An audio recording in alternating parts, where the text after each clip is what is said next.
अस्सलाम वालेकुम।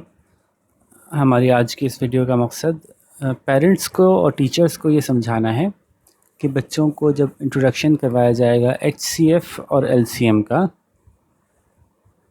तो वो कैसे करवाया जाएगा। इससे पहले हम बुक 4 में आमतौर पे क्लास 4 के अंदर ही एचसीएफ और एलसीएम इंट्रोड्यूस करवाया जाता है, तो उसकी एक्सप्लेनेशन मैं पीछे दे चुका हूँ। बुक कैसे सॉल्व हुई है, कैसे किया है, उसमें क्या समझाया गया था, वो पूरी तफसील में करवा चुका हूँ। आई थिंक ये यूनिट 2 था बुक 4 का, ऑक्सफोर्ड काउंटडाउन बुक का जो। तो बुक को तो सॉल्व करा दिया हमने, लेकिन ये भी मैं अपने इस पूरे जो भी हमारा टीचिंग का एक्सपीरियंस रहा है उससे हमने सीखा है। देख के बुक का जो फ़्लो है ना, वो काफ़ी नहीं है बच्चों को एचसीएफ और एलसीएम प्रॉपर्टी सिखाने के लिए। अगर आप सिर्फ बुक की सारी एक्सरसाइज करवा देंगे तो बच्चे कंफ्यूज हो जाते हैं। तो हम लोग अपने तौर पे जब करवाते हैं तो हम उसमें एडिशनल कुछ चीज़ें ऐड करते हैं और उसका फ़्लो भी थोड़ा डिफरेंट रखते हैं। जिस फ़्लो से बुक गई है उस फ़्लो से हम नहीं जाते। तो बुक में तो एक यूनिट है, यूनिट 2, उसमें बहुत सारे टॉपिक्स उन्होंने एक साथ ऐड कर दिए हैं। डिविजिबिलिटी का टेस्ट ऑफ डिविजिबिलिटी कर किया पहले उन्होंने, फिर उन्होंने जो है वो फैक्टराइजेशन की, फिर उन्होंने प्राइम फैक्टराइजेशन करवाई, फिर उन्होंने ट्री बनवा दिए, फिर उन्होंने जो है वो वेन डायग्राम बना दी, उसके बाद वो एलसीएम पे आ गए। तो बहुत ही एक ना हौच पौच किस्म का चैप्टर बना हुआ है वो। तो ये एक्सपेक्टेड है कि बच्चा जब वो चैप्टर करेगा तो वो कंफ्यूज होगा।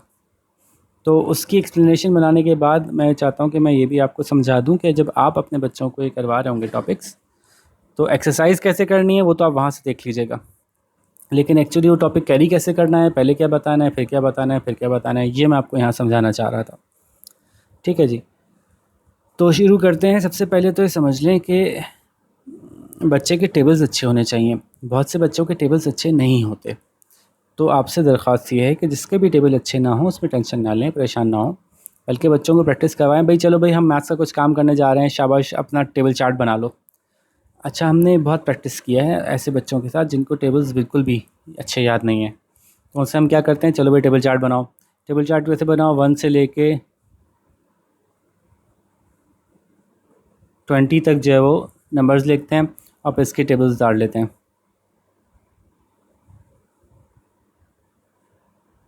ठीक है, और ये भी 15 तक उतारना है कम से कम।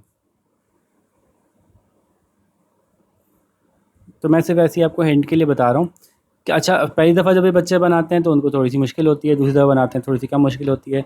जब हर क्लास शुरू करने से पहले आप उनसे कहेंगे ना चलो ये पहले टेबल चार्ट बना लें, तो बहुत से बच्चे ऐसे हैं जिनको जब आप ये कहते हैं ना कि आप याद करो, तो उनसे याद नहीं होते टेबल्स। लेकिन वो टेबल चार्ट बना बना के ना एक आध महीने के अंदर ही उनको सारे टेबल्स ऑलमोस्ट याद हो चुके होते हैं। और फिर भी सेफ़ उनके लिए यही होता है कि भाई बना लो टेबल चार्ट, आप तो बहुत जल्दी बना ले, तो ऑलमोस्ट 5 से 7 मिनट में बच्चे फिर टेबल चार्ट बनाने के आदी हो जाते हैं। तो ये बहुत अच्छी एक्टिविटी है, ये करवानी चाहिए ख़ास तौर पर उन बच्चों को जिनको टेबल्स याद नहीं हैं। और जिनको याद भी है ना, उनको भी एक्टिविटी करवाने से काफ़ी एडवांटेज होता है, काफ़ी फ़ायदा होता है। मैं भी इस पे वापस आऊँगा कि इसका क्या फ़ायदा है। अच्छा जी, पहले तो मैं शुरू करूँगा कि जब हम बच्चों को एचसीएफ और एलसीएम शुरू करवाते हैं तो मैंने कहा कि उनको टेबल्स की कॉन्सेप्ट क्लियर होना चाहिए। ठीक है, उनको डिवाइड करना आना चाहिए, मल्टीप्लाई करना आना चाहिए, उसके बाद ही इन टॉपिक्स पे आ सकते हैं ना। बेसिक अरिथमेटिक उनकी क्लियर होगी तभी वो एडवांस अरिथमेटिक पे आएंगे। तो सबसे पहले आप उनको बताएंगे कि एचसीएफ कैसे निकालते हैं। तो एचसीएफ को शुरू करने से पहले, क्योंकि ये मैं बच्चों के लिए वीडियो नहीं बना रहा है, ये मैं बड़ों के लिए बना रहा हूँ, तो इसलिए मैं कुछ टॉपिक्स को डायरेक्टली हिट कर रहा हूँ। ठीक है, तो एचसीएफ पे डायरेक्टली आने से पहले आप उनको क्या कहेंगे कि अगर हम ये जानना चाहें कि कोई नंबर है वो किन किन के टेबल्स में आता है तो वो कैसे जानें। ठीक है, तो कोई भी नंबर लेते हैं, सबसे पहले हमेशा याद रखिए बच्चों के नंबर 1 के टेबल में सब आते हैं। तो ये टेबल हम यूँ लिखते हैं 1 12 सर 12। फिर 2 के टेबल में तलाश करते हैं, क्या 2 के टेबल में 12 आता है जी, 2 6 आर 12। 3 के टेबल में 12 आता है जी, 3 4 आर 12। 4 के टेबल में आता है जी 4 3 आर, ओ 4 तो लेकिन यहाँ पहले से आया हुआ है, तो अब इस 4 को लेने की ज़रूरत नहीं है और ना अब आगे कोई टेबल ढूंढने की ज़रूरत है, सारे टेबल्स कवर हो गए। जैसे ही कोई टेबल रिपीट हुआ तो समझ लें या उसकी रेंज वापस आ गई। अभी वो भी समझाऊंगा कि रेंज वापस आ गई क्या मतलब, कि अगर हम यहाँ से गुजरे 3 और हम 4 और 5 और पे आए, लेकिन यहाँ फॉर एग्जांपल 4 नहीं आता लेकिन यहाँ 5 मौजूद है और हम 6 ढूंढने जा रहे हैं, तो वो नहीं ढूंढेंगे क्योंकि हमारी रेंज क्रॉस हो गई। यहाँ पे ऑलरेडी वो नंबर मौजूद है जिसकी रेंज में हम तलाश करने जा रहे हैं। ठीक है, अच्छा तो अब आप क्या करेंगे, आप ऐसे करके उनको लाइन लगवाएंगे और उससे कहेंगे देखो भाई ये नंबर्स 1 2 3 4 6 और 12 ये वो नंबर्स हैं जिनके टेबल में 12 आता है। अब अगर मैं तलाश करूं कि 16 किन किन के टेबल में आता है, तो 1 के टेबल में आता है, 1 16 ज़ा, 2 8 ज़ा, 3 के टेबल में नहीं आता, 4 4 ज़ार 5। अब 5 जाने की ज़रूरत नहीं है इसलिए कि 4 ऑलरेडी यहाँ कवर हो चुका है, इससे आगे के सारे नंबर कवर हो चुके होंगे जो मैंने अभी थोड़ी देर पहले आपसे कहा था। ठीक है, तो आप इसको काउंट कीजिए, ये 1 है, 2 है, 4 है, 8 है और 16 है। जो नंबर 2 दफ़ा आए वो भी एक ही दफ़ा लिखना है। ठीक है जी, तो ये वो नंबर्स हैं जिनके टेबल्स में 16 आता है। ठीक है, अब ये देखते हैं कि ये क्या कहलाते हैं, ये कहलाते हैं 12 के फैक्टर्स, ये क्या कहलाते हैं 16 के फैक्टर्स। हम तलाश करते हैं कि क्या इनमें कोई कॉमन फैक्टर्स हैं। जी 1 है, 2 है, 4 है और कोई कॉमन नहीं है, तो कॉमन फैक्टर लिखें 1 2 4 और इनमें सबसे बड़ा कॉमन फैक्टर कौन सा है, वो है 4। लो भाई बच्चों, इसको कहते हैं हाईएस्ट कॉमन फैक्टर। कि जिन जिन टेबल्स के नंबर में नंबर्स आते हैं तो उनमें सबसे बड़े वो कौन से टेबल्स हैं, वो कौन से नंबर्स हैं जो कॉमनली दोनों नंबर्स जो हैं वो उस टेबल में आते हैं। ठीक है, जैसे 1 के टेबल में 12 आता है और 1 के टेबल में 4 भी आता है, 2 के टेबल में 12 भी आता है, 2 के टेबल में 4 भी आता है, 3 के टेबल में 12 आता है लेकिन 3 के 16 सॉरी 1 के टेबल में 12 आता है, 1 के टेबल में 16 आता है, 2 के टेबल में 12 आता है, 2 के टेबल में 16 आता है, 3 के टेबल में 12 आता है लेकिन 3 के टेबल में 16 नहीं आता, तो ये हमारे काम का नहीं है। 4 के टेबल में 12 आता है, 4 के टेबल में 16 आता है, 6 के टेबल में 12 आता है, 6 के टेबल में 16 नहीं आता, 8 के टेबल में 16 आता है, 8 के टेबल में 12 नहीं आता। तो अब ये सारे नंबर हमारे काम के नहीं हैं जो दूसरे के टेबल में दूसरे की जगह पे कॉमन नहीं आ रहे। ठीक है, तो हमारे काम के कौन से हैं, वो नंबर्स जैसे 4 के टेबल में 12 भी आता है और 4 के टेबल में 16 भी आता है, तो ये कॉमन हो गया। इन सारे कॉमन नंबर्स में सबसे बड़ा नंबर 4 है, तो 4 को हम हाईएस्ट कॉमन फैक्टर कहेंगे। ऐसा नंबर जो 12 का भी फैक्टर है और 16 का भी फैक्टर है वो कॉमन फैक्टर हो गया, उनमें सबसे बड़ा हाईएस्ट कॉमन फैक्टर। ठीक है, तो मैंने मुख्तलिफ अंदाज से बात को घुमा घुमा के आपको समझाया। इससे ज़्यादा समझाने की ज़रूरत फ़िलहाल नहीं है, इससे ज़्यादा अब प्रैक्टिस की ज़रूरत है। अच्छा, बुक में क्या हुआ कि इसके सिर्फ 8-10 सवाल करवाए और आगे बढ़ गए। यहाँ मसला हुआ कि अभी बच्चे को ठीक से फैक्टर्स, कॉमन फैक्टर्स के थ्रू हाईएस्ट कॉमन फैक्टर निकालना आया नहीं था कि आप आगे चले गए। तो मेरे हिसाब से जो अब तक मेरा एक्सपीरियंस रहा है, इसमें बच्चों को कम से कम भी जो है वो 40-50 सवाल करने चाहिए। ठीक है, पहले दो दो नंबर्स के कॉमन फैक्टर और हाईएस्ट कॉमन फैक्टर निकालें, फिर 3-3 के निकालें। चलो भाई 12, 16 और 24 का निकालो, तो उसी तरह से निकालेंगे, 12 का टेबल लिखेंगे। ठीक है, ये बिल्कुल यही पैटर्न अपनाएंगे। फिर वो 16 का टेबल लिखेंगे जैसे मैंने अभी करके दिखाया था, ये पैटर्न। फिर 24 का टेबल लिखेंगे।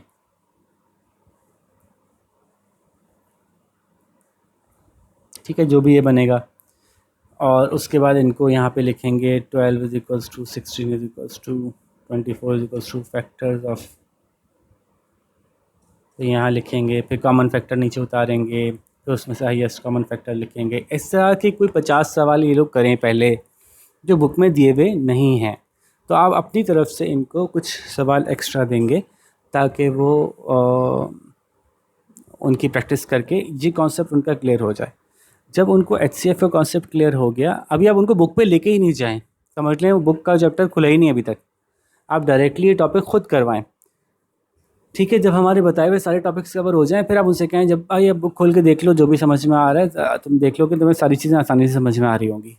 ठीक है, तो ये आपने खुद से करवा दिया, इसके 50 सवाल खुद से करवा दिए।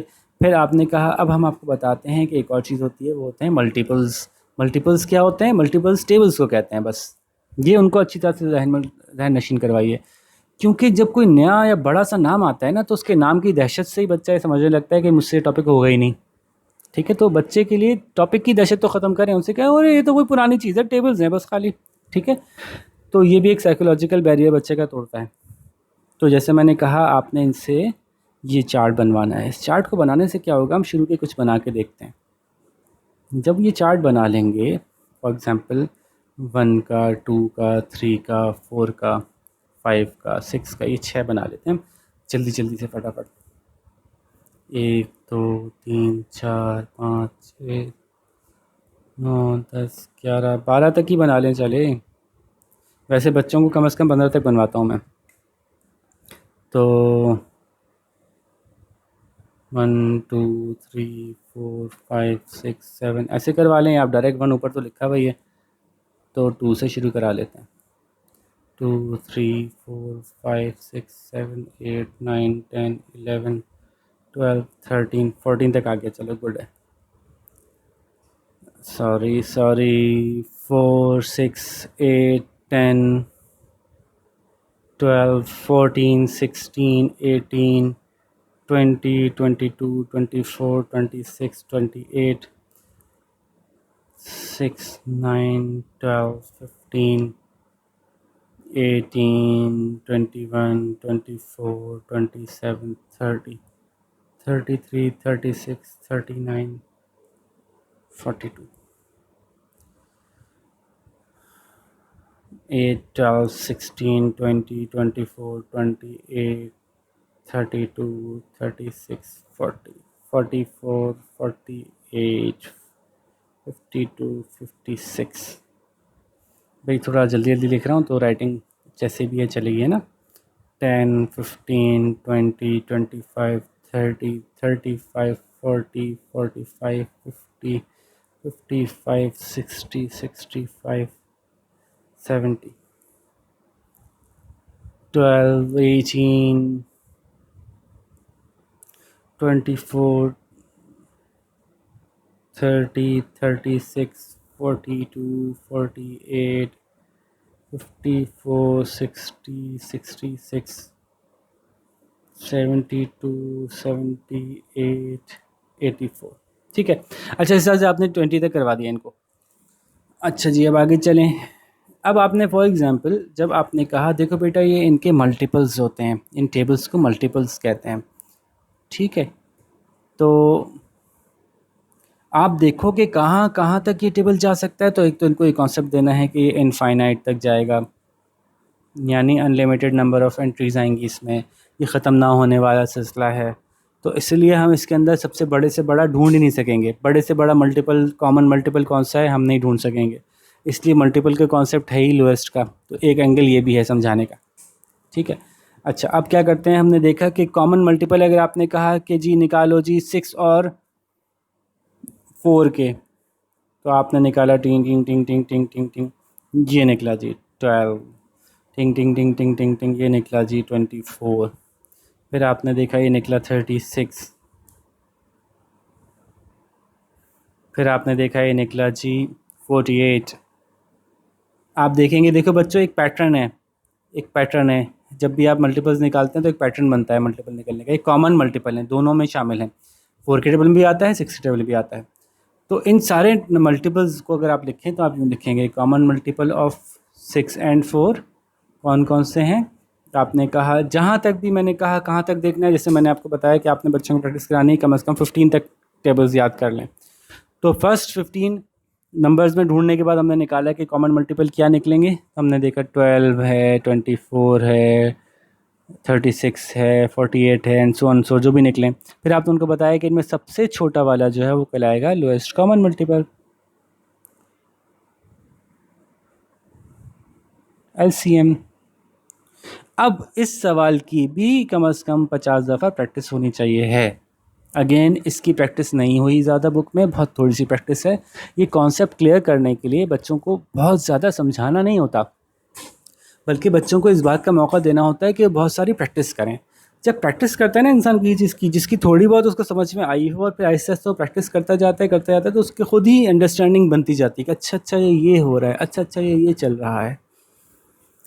तो इनफ हमने बेसिक उनको अंडरस्टैंडिंग देने के बाद उनको डायरेक्ट प्रैक्टिस पे लगाना है। कम से कम भी 50 सवाल, अगर इससे ज़्यादा भी हो जाए, आपको लग रहा हो कि बच्चा कंफ्यूज हो रहा है, फंस रहा है, तो और ज़्यादा करा दें और उसको टेंशन दे के नहीं कराया करें, कोई मसला नहीं है। अच्छा इसी तरह से सब दो नंबर्स के कॉमन मल्टीपल निकालें, 3 मल्टीपल नंबर्स के कॉमन मल्टीपल निकाल लें। 3 से ज़्यादा के इसलिए ना दें कि बुक 4 में आपको पता है इससे ज़्यादा आना भी नहीं है, वो बच्चे के ऊपर एक्स्ट्रा बर्डन हो जाएगा। और बहुत बड़े बड़े टेबल्स ना दें, टेबल का कहा था वहीं तक रहने दें, जैसे मैंने बताया कि टेबल 1 से लेके 20 तक के टेबल्स लिखवा दें, उसी के अंदर सवाल देते रहें। थोड़ी देर में आपके पास आप एग्जॉस्ट हो जाएंगे, आपके सारे सवाल ख़त्म हो जाएंगे, ऑप्शन ही ख़त्म हो जाएगा कि कहाँ तक घुमा घुमा के दें सवाल, है ना। 1 से 20 तक के नंबर हैं, उन्हीं में घुमा घुमा के देना है। तो जब ये प्रैक्टिस बच्चा मल्टीपल्स की और कॉमन मल्टीपल्स की और फिर एलसीएम की अच्छी तरह कर ले, उसके बाद आपको जाना है कि बेटा ये देखो कितना लंबा प्रोसेस है ना एचसीएफ मालूम करने का। एचसीएफ मालूम करने के प्रोसेस को आप दोबारा रिविज़िट करेंगे बच्चों के साथ और कहेंगे अगर ये देखो कितना 12 के टेबल तो हमें याद था, है ना, सॉरी, लेकिन अगर इसकी जगह कोई बड़ा नंबर होता बच्चों तो कैसे करते, कितनी मुश्किल होती है हमें। ज़रा ये देखें, आप उनसे कहेंगे फॉर एग्ज़ाम्पल बच्चों अगर मैं कहूँ कि 56 और 72 का एचसीएफ मालूम करो, अब सोचो 56 किस किस के नंबर में आता है, लो भाई इतना मुश्किल होगा। 1 के टेबल में तो चलो पता है कि 56 आता है, 2 के टेबल में भी की से निकाल लेंगे कि 2 2 ज़ा 4, फिर 2 8 ज़ा 16। अब सोचो 3 के टेबल में आता है कि नहीं आता, तो अब टेस्ट ऑफ डिविजिबिलिटी घुमाओ, क्या सारा चक्कर दिमाग में चलाओ, मुश्किल है ना। तो एक आध सवाल जो बुक में आगे जाके आएगा मुश्किल, वो ज़रूर कर लें बच्चे, लेकिन फिर बच्चों को हम ये समझाएंगे कि ये देखो एचसीएफ मालूम करने का ये थोड़ा सा डिफ़िकल्ट तरीका था, जो छोटे छोटे नंबर्स के लिए तो अच्छा था। या किसी सवाल में उन्होंने ख़ास तौर पर कहा हुआ है कि पहले फैक्टर्स मालूम करो फिर एचसीएफ मालूम करो, उसके लिए तो अच्छा है। लेकिन अगर आपको कभी शॉर्टकट में एचसीएफ मालूम करना हो तो ये तरीका अच्छा नहीं है।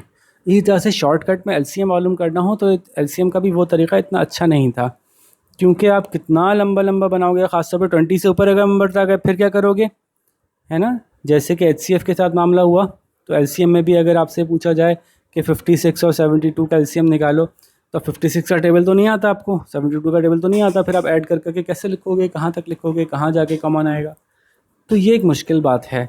तो इसके लिए क्या किया गया है, हमें एक आसान सा फार्मूला दिया गया है बच्चों। आपको ये तो पता है कि प्राइम नंबर्स क्या होते हैं, प्राइम नंबर्स उनको याद करवा दें, प्राइम नंबर्स क्या होते हैं। ठीक है, ये पूरा बुक में कॉन्सेप्ट दिया हुआ है, आप वहाँ से देख के करा दीजिएगा। मैंने इससे वीडियो रिकॉर्ड किया करवाई हुई है, आप वहाँ से देख के करवा दीजिएगा। प्राइम नंबर्स क्या होते हैं, उनको कैसे एक्सप्लेन किया जाता है। ठीक है, शुरू के प्राइम नंबर्स जो हैं बच्चों जहन में रखें। अब देखें कि वही 12 और 16 का हम एचसीएफ मालूम करते हैं एक और नए तरीके से, और वो नया तरीका कहलाता है प्राइम फैक्टराइजेशन। ठीक है, प्राइम फैक्टराइजेशन क्या है कि इन नंबर्स को डिवाइड करना है हमें बार बार, लेकिन सिर्फ प्राइम नंबर से। ठीक है, तो हमने क्या किया कि 12 लिखा, 12 को 2 से डिवाइड करके देखेंगे। हमेशा तरीक़ेकार ये होगा कि पहले सबसे छोटे से शुरू करेंगे और फिर ऐसे ऐसा बड़े की तरफ जाएंगे। तो अगर छोटे से नहीं हो रहा होगा तो उससे बड़ा, उससे नहीं होगा तो उससे बड़ा। तो अभी 2 से हो ही रहा है, हमें पता है 2 6 ज़ा 12, फिर 2 से चेक करेंगे, हमें पता है 2 3 ज़ा 6। अब 2 से नहीं हो रहा तो 3 से चेक करेंगे, जी 3 1 ज़ा 3। जब यहाँ 1 आ जाएगा तो रुक जाएंगे और हम लिखेंगे 12 is equals to 2 into 2 into 3, और फिर हम इसी तरह से 16 का निकाल लेते हैं। तो हमें पता है 2 से हो रहा है, 2 8 ज़ा 16, पता है 2 से हो रहा है, 2 4 ज़ा 8, पता है 2 से हो रहा है, 2 2 ज़ा 4, पता है 2 से हो रहा है, 2 1 ज़ा 2। तो हम लिखेंगे 16 is equals to 2 into 2 into 2 into 2। तो बच्चों ये अच्छी तरह समझ लें, ये एक नया तरीका है, इनको प्राइम फैक्टर्स कहते हैं। इसको फैक्टर्स से कंफ्यूज मत करें, ठीक है। ये डिवीजन मेथड है, डिफरेंट मेथड है, वो वाला पीछे करके आ गया, अब उसको भूल जाएं। उसको आप सब सिर्फ तब याद कीजिएगा जब आपको कोई अलग से कहे कि जी आप फैक्टर्स मालूम करें। ठीक है, आपसे कहा जाए फैक्टर्स मालूम करके कॉमन फैक्टर्स निकालें, लेकिन अगर कोई आपसे सिर्फ ये कहे एचसीएफ मालूम करें तो आपने ऐसे ही नए नए तरीके से करना है, प्राइम फैक्टराइजेशन से करना है। कोई कहे कॉमन मल्टीपल्स निकालें तो फिर आपने पुराने तरीके से जाना है। कोई कहे कॉमन मल्टीपल्स निकाल के मल्टीपल्स निकाल के कॉमन मल्टीपल्स निकालें, पुराने तरीके से जाना है। लेकिन अगर आपसे सिर्फ ये कहा जाए कैल्शियम निकालें तो आपने प्राइम फैक्टराइजेशन नए तरीके से ही निकालना है। कैसे निकलेगा भाई, एचसीएफ ऐसे मालूम होता है इस तरीके में, बहुत आसान तरीका है। एक ही तरीके से एचसीएफ भी मालूम हो जाएगा और बच्चों एक ही तरीके से एलसीएम भी मालूम हो जाएगा। दो दो काम करने की ज़रूरत ही नहीं है कि 12 और 16 का हाईएस्ट कॉमन फैक्टर कौन सा है, तो हम निकाल लेंगे जो जो कॉमन है उसको एक एक दफ़ा लिख लेंगे। ठीक है, तो ये पता चल गया हमें कि इन दोनों में क्या कॉमन है, इसमें 2 और इसमें 2, इनको आपस में मल्टीप्लाई करेंगे, जो आंसर आएगा वो हमारा एचसीएफ होगा। देखिए क्या 12 और 16 का एचसीएफ 4 आया था, हम पीछे जाके देख के आते हैं तो हमने देखा था जी 12 और 6 का एचसीएफ 4 ही आया था। तो इसका मतलब है कि ये तरीक़ा सही है, इस तरीके से हमने जो मालूम किया ये हमने सही मालूम कर लिया। अच्छा जी, तो इसी तरह से अगर कोई ये जानना चाहे कि 12 और 16 का एलसीएम क्या होता है, तो वो भी आराम से मालूम किया जा सकता है।